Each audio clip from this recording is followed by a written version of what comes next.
NEC Prime Performer nods. Not a bad haul, and a deserved haul for that matter, for senior outside hitter Taylor Lord and Robert Morris coming off a win that I'm sure they were talking about for quite some time after the final point was collected. Take you back to October 20th, 2017. We were in the NAC. LIU was the opponent. You beat them in 4 sets. From that day forward, LIU did not lose to an NEC opponent until this past Saturday. You went into their barn, you beat them in 4 sets. Obvious question, what's your secret? I feel like, and I think that like the other seniors really did, I feel very comfortable playing there. We always say like there are some road gyms that we hate playing in, there's some that we really like playing in, and like I actually feel more comfortable playing LIU than I even do here sometimes, just because I like how it looks, the air is very nice, like it's very light, like in here we don't have a lot of natural light, which I personally don't like, so I just feel very comfortable playing it. And we play there so often, and we go there regular season, and it was like normally postseason games there, so like played a lot of games there, so like that's what it is for me. I just feel very, very comfortable playing there. And it showed. 17 kills, you ended up leading the offense, and really a lot of contributors though in that match. It was a great match for the team. I mean, just when that 28th point was earned in that 4th set, just what was the mood like on the bench, knowing that you had handed that team its first loss after all the tough matches you guys have had this year? Yeah, so I think that's like a 2-part answer. Like, first of all, it is a big accomplishment, like beating them on their home court, and then on top of it, we have had a rough season, and really that was a big confidence boost for us, especially coming off from the loss the day before at St. Francis Brooklyn, who is kind of the opposite of LIU. That's my least favorite gym to play in, so it's like a mixed weekend for me. But you know, that really got our confidence up, and the fact that I don't know if like anyone else realized this, but Whitney hadn't played front row the whole game, and she was in the front row because we ran out of subs. And in my opinion, LIU had subbed in an outside who was very good at tooling and is a lot bigger than Whitney was on purpose for the reason to tool her, and Whitney didn't get tooled. So that was a huge thing for her. Is like right before the last point, I went up to her and said, "Hey, pretend like you're blocking me in practice," because she loves to block me in practice. So I think like telling her maybe helped her get her feet so I could get a good block up, which I mean ended up being what the final point was. It seems to me like Whitney does just about everything. Like I've seen her master the art of the serve. I've seen her set. I've seen her do those sneaky little dump-ins, and I love seeing those. I love seeing the fist pump afterward. It's one of my favorite celebrations at the end of a play.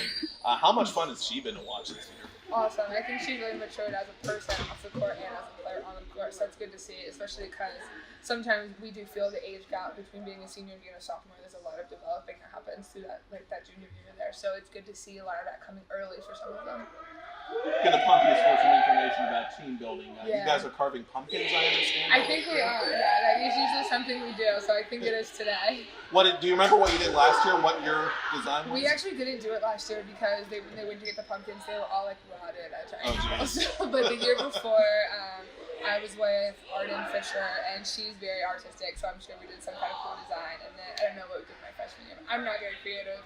I'm not very good at working with my hands, so usually I just try to, manage. I can honestly, if you want full disclosure, I attempted pumpkin carving for the first time, I think within a year after my eventual wife and I started dating, and I think I carved like a bat symbol or a lightning bolt or something, and it was simple. Exactly. I think number 1, simplicity is key. You are absolutely correct. Number 2, it gets easier, and literally, if I can do it, anybody can do it. So I think you're going to be just fine.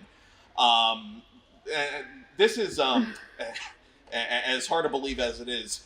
We're coming up on your final collegiate homestand. You have Dig Pink this weekend, and then a couple of matches next weekend. Thoughts, feelings about that? I'm very excited for this weekend. I don't know how much Daddy has told you guys, but this is something very dear to me because my mom is a survivor of breast cancer, so I definitely wanted to make it a little bit bigger of a thing since it's my last chance to really do that this year as we have years in the past. So we're going to have like baskets and raffles and stuff like that, and have some decorations put up, so that's pretty cool.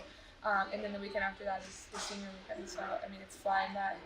With that, and just with some of the bad stuff that's been in the news lately, is there being in sports? I mean, does it feel like the sport takes on a greater role or a greater responsibility, maybe, to just kind of go out there and play and get fans' mind off stuff? Yeah, I think that getting people's minds off of it and giving them something else to think about, but also it makes you more thankful for what you have and what you can do. I mean, like if you have a bad practice, maybe you come off the court saying, oh, like, I can't wait till the season is over, or I can't wait till this week is over or something.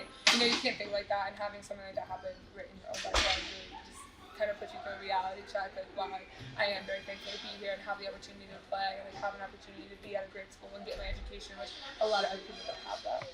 And the opponent this weekend is St. Francis. It's the big rivalry match, the second edition this year.